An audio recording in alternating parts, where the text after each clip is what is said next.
What's going on, my PT peeps, my Walking Dead family? I'm my Cobra Kai fans. I'm One Eye Bright, also known as PT. Don't know if I'm winking or blinking, but I'm definitely thinking about Cobra Kai and these Easter eggs. So obviously, spoiler warning for Cobra Kai and the Karate Kids movies. A little bit for The Walking Dead as well. Spoiler warning. We're going to do some Easter eggs.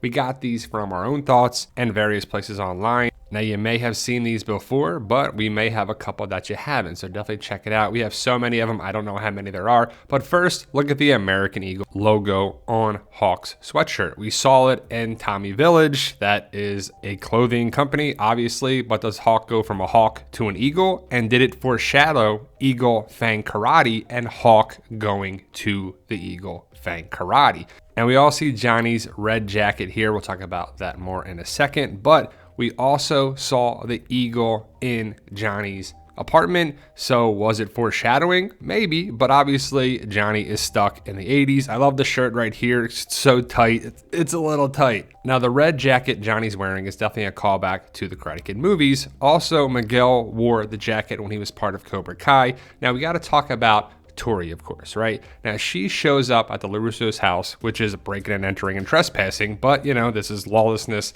Cobra Kai. She's wearing the skeleton jacket.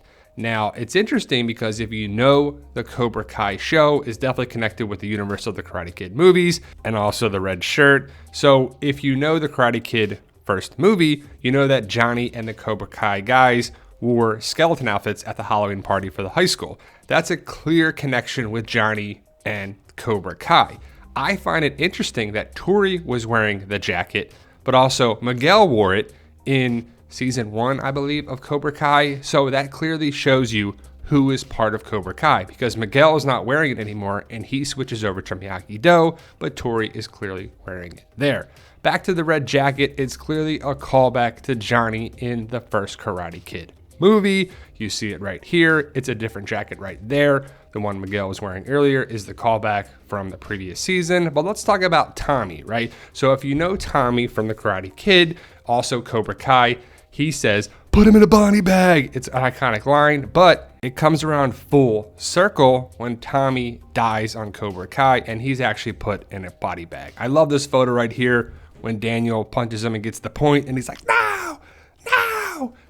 You just feel his pain. As for the end of Karate Kid 1 going to Karate Kid 2, John Kreese punches at Miyagi and breaks several windows.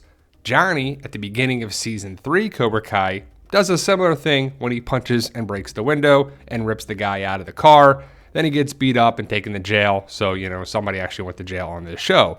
As for more glass breaking, well, ice breaking. Did you catch the callback when Daniel talks with Kumiko? It's definitely a callback to Karate Kid 2 when Daniel has to break the ice and he does his thing and then he's and breaks it. Pretty cool stuff. We clearly see it setting up like, oh man, they're going to do this again. It was seen previously in the Cobra Kai series, but here we see it in Okinawa. They use the ice from that to put in the drinks. It's a nice callback for sure. And actually, Ralph Macchio went to Okinawa. In Karate Kid 2, they don't go to Okinawa. They filmed that in Hawaii, so they actually never leave the States for it. Here, Ralph Macchio said he actually got to go to Okinawa to film the scenes here for Cobra Kai Season 3. Kumiko and Chozen are definitely connected. Chozen comes back around, and it was pretty awesome. And that's one big thing we love about Cobra Kai, all the callbacks and people coming back. Now, this is an obvious one where Chozen has Daniel in a vulnerable situation, and he could karate chop him and kill him, but he goes, honk. The same thing that Daniel did to Chozen, and also Mr. Miyagi did to John Kreese at the beginning of Karate Kid 2, which was actually the ending of Karate Kid 1. They just moved it. They switched things around in editing, and I'm glad they did because the way Karate Kid 1 ends and Karate Kid 2 starts, it flows very nicely. And I have to say that I love all the callbacks from Cobra Kai and the Karate Kid movies. Live or die, man. Live or die. Die. It's over, right? But Chozen gives Daniel a scroll. And we don't see what the scroll is.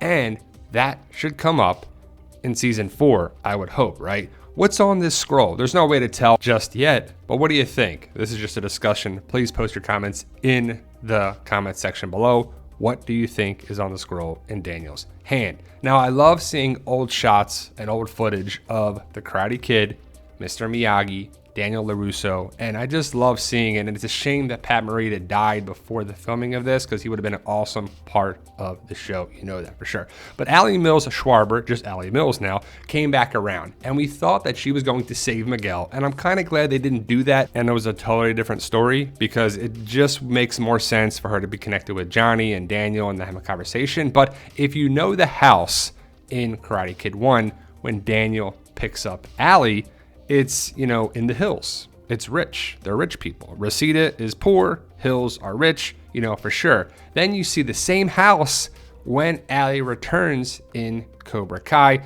They have a little gate at the front now, a little different, but Allie shows up and we're like, yes, we kind of knew she would. They highlighted it with the Facebook request, and, you know, it just makes sense. Now, this is a different actor playing Allie's mother, but Walking Dead fans, do you know who this actress is? She played the leader of Oceanside right there. It's the same actress. And Cobra Kai is filmed in Georgia, so is The Walking Dead. OK, who plays Sean on Cobra Kai, is the masked ninja fighter here on The Walking Dead. So gotta love that. Like I said, it was awesome to see Allie and Johnny going back in time at golf and stuff.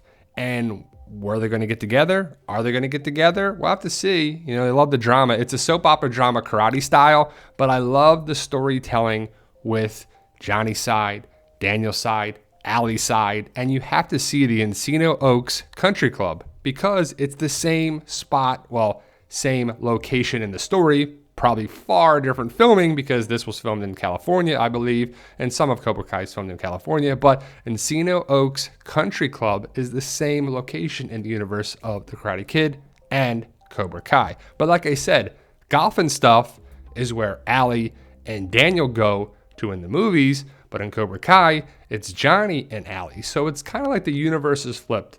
Johnny and Allie, Allie and Daniel, Miguel, Robbie, this, that. You know, it's just awesome to see the universe flipped between certain characters. Now, when we see Daniel get this car, it's come up several times in Cobra Kai, but this car was seen in the flashback with who we thought was John Kreese, but it was the guy for USC that John Kreese, the young John Kreese, beats up. But John Kreese, played by Martin Kove, his son, his real life son, played the USC bully who was beat up by the John Kreese actor in the flashback. So that was really Martin Kove's son, which I have to say is pretty cool. Now, we know the car has been seen several times since The Karate Kid, but several things were shown to me when I was going back and looking for Easter eggs. You see Robbie is connected with Daniel and the car, but in season 3, it's Miguel is connected with Daniel and the car. So the roles have reversed. And, you know, we see the connections with Reseda,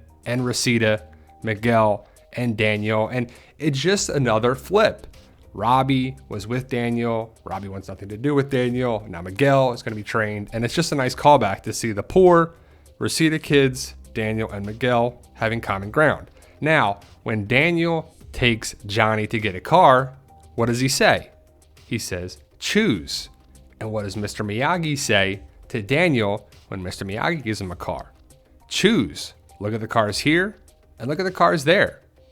They're pretty much the same cars, except the third car from the yellow car, it looks to be a little different, and it's pretty cool callback. Now, the dirt bikes, the motorcycles, they're definitely dirt bikes here in the Karate Kid movie, was a cool callback to when the older Cobra Kai guys had motorcycles this time. It's also motorcycles we're seeing in season 3 of Cobra Kai with the dirt bikes, you know, so we see the callbacks with Cobra Kai and the dirt bikes, and, you know, it's just always pretty cool. Now, I have to say that Johnny's jackets come up several times, and if you do your research, you know that a lot of these actors who played the actors for Cobra Kai have some pretty famous fathers. I'll let you look that up on your own, but one of them is Steve McQueen's son, I believe. Now, the soccer scenes in Cobra Kai Season 3 take me back to The Karate Kid when Daniel was dribbling the ball and he was tripped and then he punches the guy in the face. And, you know, at the school, you couldn't have physical contact, but this is soccer, so maybe they could have it. Now, the Bananarama pancakes is clearly a callback to Bananarama, the band who plays Cruel Summer, the song that's in the Karate Kid movie. Also, Daniel's son has such a minimal role He was in season 3 for like 2 seconds. And does anybody know the book that Sam is looking at here? It's called The Outsiders. Did anyone see that movie? If you did, you clearly see that Ralph Macchio is in that movie. And if you haven't seen The Outsiders movie, definitely check it out. Now, if you read the book Lord of the Flies, you know what it's all about. A bunch of young boys get stranded on an island and they turn lawless and they do some terrible things. It's kind of like a similar story of Cobra Kai. Why are there never cops around? They're kind of lawless. They kind of do whatever they want. It reminds us a lot of Lord of the Flies, the book. And if you haven't read Lord of the Flies, definitely check it out. It's a great older book. And this is obvious. It's a love triangle. The window is a triangle and Tori is caught in the middle of this love triangle. Now the drums. Clearly we saw the drums in Karate Kid 2. We saw them again in Cobra Kai. And again, I find this very interesting that in season 3 of Cobra Kai on Netflix, Miguel picks up the drum.